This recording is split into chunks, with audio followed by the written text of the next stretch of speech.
আসসালামু আলাইকুম। Microcontroller base system design development কোর্সের গত পর্বে আমরা পিআইসি সিরিজ মাইক্রোকন্ট্রোলার নিয়ে আলোচনা করেছিলাম। আজকের পর্বে আমরা আলোচনা করব তৃতীয় অধ্যায় microcontroller programming and interfacing. Microcontroller দিয়ে প্রোগ্রামিং এবং নতুন করে মাইক্রোকন্ট্রোলার সিস্টেম তৈরি করতে গেলে আমাদের কি ধরনের ইন্টারফেসিং প্রয়োজন হতে পারে। এক্ষেত্রে কিছু অপশন আছে যে মাইক্রোকন্ট্রোলারের বা এমবেডেড সিস্টেমের ডেভেলপমেন্ট লাইফ সাইকেল, কিভাবে একটা এমবেডেড সিস্টেম ডেভেলপ করা যেতে পারে। List different types of software development tool for microcontroller programming. Microcontroller programming এর জন্য বিভিন্ন ধরনের সফটওয়্যার ডেভেলপমেন্ট টুল গুলো কি কি। মাইক্রোকন্ট্রোলার সিস্টেম তৈরি করার জন্য আমরা যে আইডি গুলো ব্যবহার করবো, লিঙ্কার ব্যবহার করবো, কম্পাইলার ব্যবহার করবো, এডিটর ব্যবহার করবো, অ্যাসেম্বলার ব্যবহার করবো, এই বিষয়গুলো আসলে কোন কোন বিষয়। তারপর বিভিন্ন ধরনের মাইক্রোকন্ট্রোলার প্রোগ্রামিং বিষয়ে আলোচনা, ইন্টারপ্রেটার বিষয়ে আলোচনা, হার্ডওয়্যার বিষয়ে আলোচনা, অনেক কিছু আছে। চলুন আমরা আমাদের লেকচারে চলে যাই।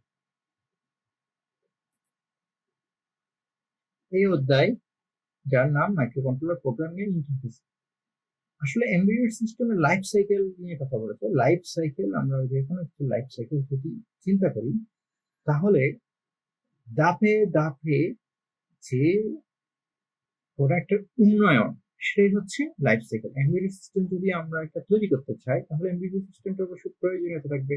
মানে এই সিস্টেমটা কোনো না কোনো একটা সমস্যার সমাধান করে দিবে। সেই সিস্টেমটা তৈরি করার জন্য প্রথমে একটা আইডিয়া জেনারেট করতে হবে, যাকে আমরা বলি ধারণা। সে আইডিয়াটা বিশ্লেষণ করতে হবে যে আইডিয়াটা আসলে সফল করা যায় কিনা। যদি সফল করা যায়, তার একটা ডিজাইন তৈরি করতে হবে।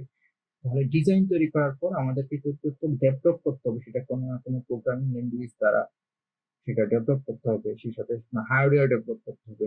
ডেভেলপ করার কাজ হচ্ছে সেটা টেস্টিং করা। আমরা যেই প্রয়োজনীয়তার জন্য এটা তৈরি করেছি, সেটা আসলে সেই প্রয়োজনীয়তা সফল হচ্ছে কিনা, সেটার প্রসার এবং বিস্তার সম্পর্কে আমরা আলোচনা, বিস্তার, সেই বিষয়ের জন্য এটার জন্য আসলে ক্যাম্পিং করতে হবে, সবাইকে জানাতে হবে, সোশ্যাল মিডিয়া, ইলেকট্রনিক মিডিয়া ব্যবহার করতে হবে যে আমাদের এই সিস্টেমটা, এই সমস্যা সমাধানের জন্য আমরা এই সিস্টেমটা তৈরি করেছি। সেটার একটা সাপোর্ট থাকবে। যখন অনেক ইউজার থাকবে, ইউজার অনেক সমস্যায় পড়বে, তাদের একটা সাপোর্ট টিম থাকবে, তাদেরকে সমস্যাগুলি সমাধান করে দিতে হবে। নিয়মিত সিস্টেমটাকে আপগ্রেডেশন দরকার হবে। সিস্টেমটা যখন নতুন কোনো এনভায়রনমেন্ট আসবে, তার সাথে যাতে খাপ খেয়ে নিতে পারে, তার একটা অবসর বা নিষ্পত্তি, মানে তার যে সিস্টেমটা, কোন একটা সিস্টেম ধ্বংস আর কি, যাকে বলা হয় ডিস্ট্রাকশন। নতুন কোনো সিস্টেম আসলে পুরাতন সিস্টেম এমনিতেই এটার নিষ্পত্তি হয়ে যায়। সেক্ষেত্রে আমাদের যে আইডিয়ার ফার্স্ট টেকনিক্যাল স্পেসিফিকেশন, কি ধরনের টেকনিক্যাল থাকবে, এটার আর্কিটেকচার কেমন হবে, তারপর আছে কম্পোনেন্ট ডিজাইন এবং কি পরিমাণ টাকা খরচ হবে, টেস্ট প্ল্যানটা কেমন হবে, ইমপ্লিমেন্টেশনটা হবে, তারপর প্রোটোটাইপ ডেভেলপমেন্ট, মানে কোনো একটা কপি, শুধুমাত্র এক কপি ডিজাইন করা। সেই ডিজাইন করার পর সেটার ফিল্ডে যে ট্রায়াল দিবে, সে সঠিকভাবে সমস্যাটা সমাধান করতে পারছে কিনা, এবং ফাইনালি প্রোডাক্ট ডিজাইন করবে। এটাই আসলে যে কোনো একটা সিস্টেম যদি আপনি তৈরি করতে চান, আপনাকে এই জিনিসটাই, এই কাজটাই করতে হবে। এটা এমবেডেড সিস্টেমের ক্ষেত্রে যেমন সত্য, তেমনই সত্য যে যে কোনো নতুন সিস্টেমের ক্ষেত্রে এই জিনিসটাই সত্য। এখন আসি যে different types of software development tool for microcontroller. মাইক্রোকন্ট্রোলারের জন্য বিভিন্ন ধরনের সফটওয়্যার ডেভেলপমেন্ট টুল। আচ্ছা, সফটওয়্যার ডেভেলপমেন্ট টুল বলতে আমরা বুঝি যে সফটওয়্যার গুলো ব্যবহার করে আমরা মাইক্রোকন্ট্রোলারে প্রোগ্রামিং করতে পারি। সফটওয়্যার বিষয়টা হচ্ছে যারা অ্যালগোরিদমের মাধ্যমে তৈরি। অ্যালগোরিদমকে আমরা চিনি, অ্যালগোরিদম মানে হচ্ছে সেট অফ ইনস্ট্রাকশন, একটা কমপ্লিট কিছু ইনস্ট্রাকশন বা কোনো নির্দেশনা যদি দেওয়া থাকে কোনো একটা সিস্টেমের মধ্যে, সেটা হচ্ছে অ্যালগোরিদম। এবং অ্যালগোরিদম দ্বারা যে প্রোগ্রামিংটা করি, সেই প্রোগ্রামিং এর মাধ্যমে কিন্তু সফটওয়্যারটা তৈরি হয়, যা কোনো না কোনো একটা সমস্যা সমাধান করে দিতে পারে। আমরা প্রোগ্রামিং যদি প্রোগ্রামিং করে যদি কোনো একটা সফটওয়্যার তৈরি করি, সেই সফটওয়্যারটার তৈরি করতে আমাদের কিছু বিষয় প্রয়োজন হবে। যেমন একটা আইডি প্রয়োজন হবে। আইডি মানে হলো ইন্টিগ্রেটেড ডেভেলপমেন্ট ইনভায়রনমেন্ট বলা হয়। ইন্টিগ্রেটেড ডেভেলপমেন্ট ইনভায়রনমেন্ট বলতে বুঝি যে এমন কোন একটা সফটওয়্যার, যেই সফটওয়্যারে কোন একটা সিস্টেম ডিজাইন এবং ডেভেলপ করার জন্য সবকিছু দেওয়া থাকে। যেমনটা আপনি বলতে পারি অ্যান্ড্রয়েড সফটওয়্যার ডেভেলপমেন্ট করার জন্য তা আছে যে অ্যান্ড্রয়েড স্টুডিও। তারপরে আপনার হচ্ছে অন্যান্য যে অন্যান্য যে আইডি গুলো আছে, যেমন ভিজুয়াল স্টুডিও কোড আইডি আছে, ভিজুয়াল স্টুডিও আছে, এগুলো এক এক ধরনের আইডি। যেমন আর্ডিনিও আইডি আছে। আমরা আরো কিছু আইডি দেখবো যেগুলো হচ্ছে মাইক্রো কন্ট্রোলারে ব্যবহার হয়। তাহলে আইডি মানে ইন্টিগ্রেটেড ডেভেলপমেন্ট এনভায়রনমেন্ট, এমন একটা সফটওয়্যার। এডিটর, আইডির যে প্ল্যাটফর্মে বা যে উইন্ডোতে আমরা কোড গুলা করি, প্রয়োজনীয় কোড গুলা করি, সেটাই আসলে এডিটর গুলো। কম্পাইলার কি? কম্পাইলার হচ্ছে আমরা এডিটরে যে কোড গুলো করি, সেই কোড গুলোকে আসলে কোড গুলো হচ্ছে আমাদের ল্যাঙ্গুয়েজে তৈরি, কিন্তু সেগুলো আমরা তো জানি যে মেশিন কিন্তু আমাদের ল্যাঙ্গুয়েজটা করতে পারে না। মেশিন পরে বাইনারি ল্যাঙ্গুয়েজ 0 এবং 1, সেই কোডকে মানে সোর্স কোডকে সে অবজেক্ট করে যেটা কনভার্ট করে, তাই হলো কম্পাইলার। অ্যাসেম্বলিয়ার হচ্ছে অ্যাসেম্বলি ল্যাঙ্গুয়েজে যদি কোনো একটা কোডকে লেখা হয়, সেটাকে মেশিন ল্যাঙ্গুয়েজে পরিণত করা, সেটাই হচ্ছে অ্যাসেম্বলিয়ার। কারণ আমরা মাইক্রো কন্ট্রোলারে অ্যাসেম্বলি ল্যাঙ্গুয়েজ ব্যবহার করে থাকি। বর্তমান high level assembly language, low level language, high level language অনেক সময় অনেক ব্যবহার করি, যেমন আমরা সি প্রোগ্রামিং এর মাধ্যমে আর্ডিনিওতে কোড করি, অ্যাসেম্বলি ইউজ করি না। কিন্তু আগে যে শুধুমাত্র আইসিতে যদি আমরা বা কোনো একটা মাইক্রো কন্ট্রোলারে যদি আমরা কোড করতে চাই, তাহলে আমরা অ্যাসেম্বলি ল্যাঙ্গুয়েজ আমাদের ক্ষেত্রে ব্যবহার করতে প্রয়োজন হতে পারে। ডিবাগার কি? ডিবাগার মানে হচ্ছে এখানে নামের মধ্যে আছে ডি বাগ, বাগ খুঁজে বের করা। কোনো একটা প্রোগ্রামের মধ্যে কোনো ত্রুটি বিচ্যুতি যদি থাকে সিস্টেমের মধ্যে, তবে সেটা সেটা নির্ণয় করা, বের করা এবং সংশোধন করাই হলো ডিবাগার। লিঙ্কার বলতে বোঝাচ্ছে এক বা একাধিক অবজেক্ট ফাইল একাধিক লাইব্রেরি ফাইল এক্সিকিউশনের জন্য যখন যুক্ত করা হয়। আসলে লিঙ্কার হচ্ছে এমন একটা বিষয় যে যখন একাধিক অবজেক্ট ফাইল যখন এক্সিকিউট করে কোন একটা প্রোগ্রাম রান করা হয় আর কি, তাহলে এই বিষয়গুলো আসলে গুরুত্বপূর্ণ। সফটওয়্যার ডেভেলপমেন্ট টুলে এই ব্যবহারগুলো কিছু গুরুত্বপূর্ণ। এখন আমরা আসলাম বহুল ব্যবহৃত যে আইডি গুলো মাইক্রো কন্ট্রোলার আমরা ব্যবহার করি, সেটার মধ্যে আমরা আমাদের রয়েছে যে এমপি ল্যাব। এমপি ল্যাবের এক্স আইডি মানে এটা একটা এক্স ভার্সন। তারপর আছে অ্যাটমেল এর জন্য, অ্যাটিমেগার জন্য অ্যাটমেল স্টুডিও আছে, কেল এমডিকে আছে, মাইক্রো সি প্রো আছে, মাইক্রো সি প্রো বা মাইক্রো সি আছে, প্ল্যাটফর্ম আছে, আর্ডিনিও আইডি আছে। আমরা যে আইডিটা সবসময় এইখানে যে প্রোগ্রামিং গুলো এখানে যে ল্যাব গুলো ব্যবহার করেছি, আমরা আর্ডিনিও আইডিটা কিন্তু ব্যবহার করেছি। তাহলে আমরা দেখতে পাচ্ছি এমপি ল্যাবের এক্স ভার্সন। এখানে এমপি ল্যাবের এক্স ভার্সন এবং মাইক্রো সি সম্পর্কে যখন কথা বলতে বলা হয়েছে, তখন আমরা দেখতেছি এমপি ল্যাব হলো একটা মাইক্রো সি প্রযুক্তির তৈরি একটা আইডি, যে আইডিটা ব্যক্তিগত কম্পিউটারে চলে এবং এটি পিআইসি যে মাইক্রো কন্ট্রোলার তার জন্য তৈরি। মানে আমরা যে পিআইসি করেছি, পেরিফেরাল ইন্টারফেস কন্ট্রোলার, তার জন্য আসলে এমপি ল্যাবের যে আইডি, সেই আইডিটা প্রয়োজন হবে। আমরা যখন এটা ব্যবহার করব, তখন আমরা এমপি ল্যাবটা আগে কম্পিউটারে ইনস্টল করে নিব। ইনস্টল করে নেওয়ার পর সেখানে আমরা এডিটিং করব, ডিবাগিং করব, প্রয়োজনীয় অন্যান্য কাজ করব এবং মাইক্রো কন্ট্রোলারটাতে কোনো প্রোগ্রামিং ল্যাঙ্গুয়েজ দ্বারা কোনো ইনস্ট্রাকশন দিয়ে দিব। এমপি ল্যাবের যে সর্বশেষ সংস্করণ, তার নাম হচ্ছে এমপি ল্যাব এক্স। এটি সাধারণত নেটবিন একটা আইডি আছে আমাদের, যার মাধ্যমে আমরা বিভিন্ন ওয়েবের বিভিন্ন সফটওয়্যার ডেভেলপমেন্টের কাজ করে থাকি।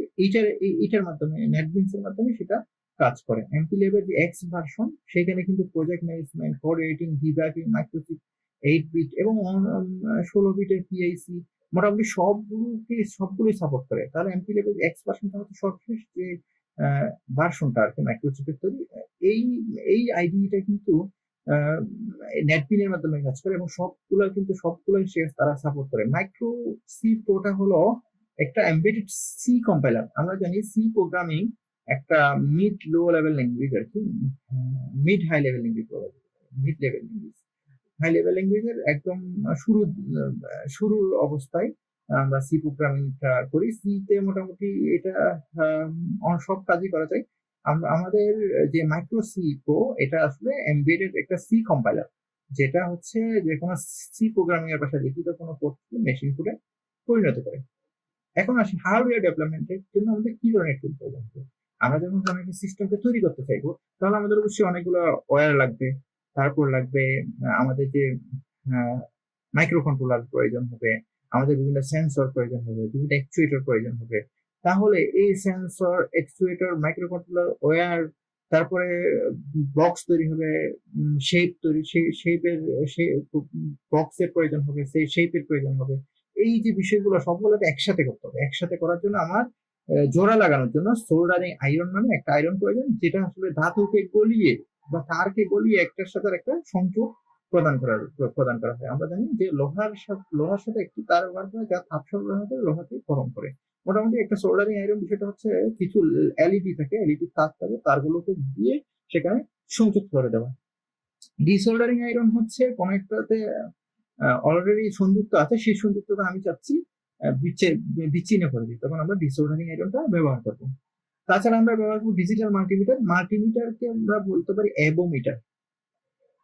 এটাকে ভোল্টেজ, কারেন্ট এবং রেজিস্ট্যান্স, তার মানে এমপ্লিফায়ার এ বি হচ্ছে ভোল্টেজ, এবং এটা মোটামুটি অ্যাবোমিটার বলা হয়। এই অ্যাবোমিটার দ্বারা ভোল্টেজ মাপা হয়, কারেন্ট মাপা হয় এবং রেজিস্ট্যান্স মাপা হয়। এই মাল্টিমিটার আমরা সবাই দেখেছি, আমাদের ল্যাবে প্রত্যেকটা সময় থাকে। তাছাড়া আমরা অসিলোস্কোপ ব্যবহার করবো। অসিলোস্কোপ আমরা জানি, অসিলোস্কোপে আমরা যে কোনো ভোল্টেজকে সিগন্যাল আকারে দেখা যায়। মোটামুটি একটা ফ্রিকোয়েন্সি নিয়ে কাজ করে। যে কোনো একটা কম্পাঙ্ক, যে কোনো কিছু দেখার জন্য আমরা অসিলোস্কোপ ব্যবহার করতে পারি। কাটার আছে, কাটা দিয়ে যে কোনো তার বা যে কোনো অংশ আমরা কাটার জন্য ব্যবহার করি। সুতরাং আমরা এই হার্ডওয়্যার গুলো মোটামুটি ব্যবহার করে থাকি সবসময়। এগুলোর বাইরে আমরা যে বিষয়গুলো ব্যবহার করি, এগুলো হচ্ছে মাইক্রো কন্ট্রোলার, তার, সেন্সর, অ্যাকচুয়েটর এবং শেপ গুলো। আচ্ছা, আরেকটা বিষয় হচ্ছে ফ্ল্যাশারের ব্যবহার, ডিবাগার এবং ইমুলেটর। ফ্ল্যাশার বিষয়টা কি?